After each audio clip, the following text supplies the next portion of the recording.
A veto is a formal constitutional power that the president has to rescind a bill that Congress has passed, to say that it is not to become law. Oftentimes, it is the end of the conversation for legislation, although there is a check on it that Congress can override a veto by a 2/3 vote in both houses of Congress. But ultimately, it is the president's most forceful power in the legislative process to stop what he sees as legislation that is not good for the country.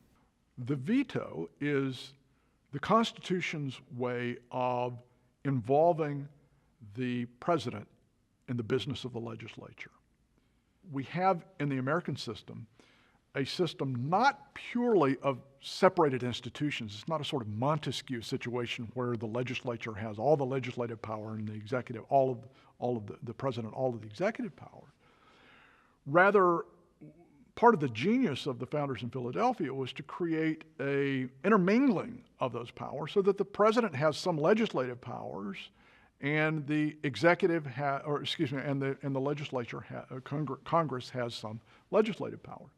Presidents have used the veto power in a variety of ways, and it doesn't necessarily have to do with who the president is. Oftentimes it has to do with who the Congress is.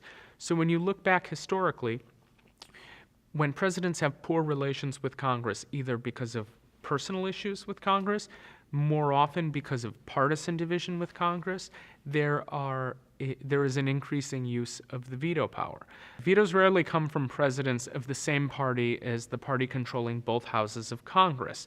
That is, usually, presidents have very good relations with their own party, the communications with the Congress are strong, and they're all chasing after the same ideas, the same policy outcomes. More often, vetoes occur when the president is a Democrat and Republicans control Congress, or vice versa. That is particularly true when presidents also have an antagonistic relationship with Congress. And when you look back historically at some of the presidents who have used vetoes the most, they were facing Congresses of the opposite party, oftentimes during these very contentious periods.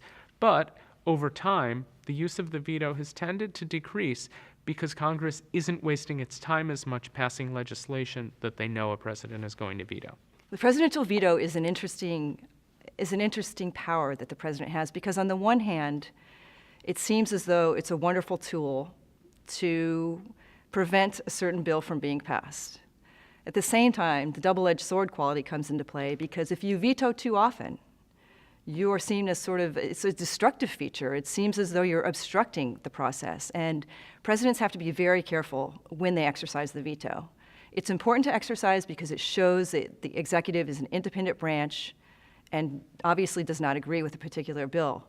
At the same time, if you do it too often, you'll be seen as obstructionist. I think a really good example about the use of the presidential veto that shows kind of the double-edged sword quality of it is President Bush when he was president in 2001. You might remember it was after a contested election against Al Gore. And at that time, the Republicans had the majorities in both the House and the Senate, so it's what we call unified government. And at that point in time in American history, it was after 9/11, and there was a great willingness between the branches to help each other and accommodate each other.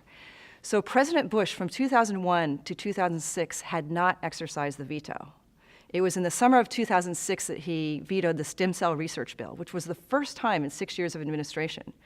So on the one hand, it's portrayed as, well, the Republicans are such a cohesive party that the president doesn't even disagree with members of Congress.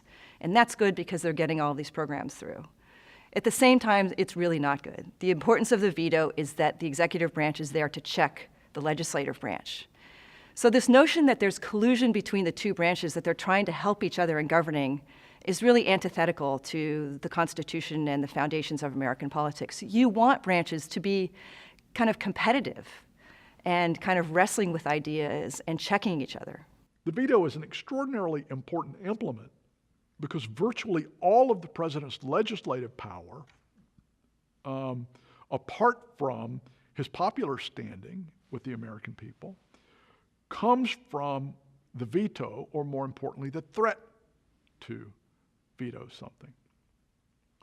So if the sponsor of a bill in Congress is successful in getting something through in the House and the Senate, he also has to be concerned ultimately about whether he's going to get a presidential signature on something like this. It's very important in a system of divided government where you have, as we do now, Republicans controlling both chambers of Congress on the Hill and a Democratic president. The Republicans could pass all kinds of things on the Hill that would be very conservative, but it comes to nothing if they can't get the president to sign on to it and they can't get a supermajority in the chambers, which they clearly cannot. So the veto is an important power in the sense that it allows the president to participate in the legislative branch in a way that he could not otherwise do so without the ultimate authority to say yes or no to a piece of legislation that comes to him.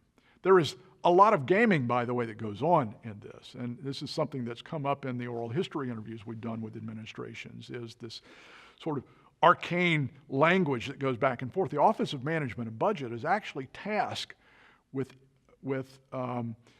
communicating to Capitol Hill administration positions on every major piece of legislation. It's known as a SAP, S-A-P, Statement of Administration Policy. And embedded in this SAP is this language, this very nuanced language that the president will sign, the president might sign, the president's advisors are recommending that he veto, the president's advisors or the president's staff recommends it, the president will veto. And you see very few of those because it's only in instances where the president genuinely is going to veto something. The beauty of the SAPs is in their vagueness, because when the White House communicates to Capitol Hill a vague standing on a bill, but with the hint that the president might veto, the bargaining market is then open. The White House then becomes an agent in the decision-making as the final clauses of those bills are settled on. So the veto is important not just because it gives the president the right to say no, but also because it gives the president the right to make a threat to say no and then become an active bargaining agent with his people in the creation of legislation on Capitol Hill.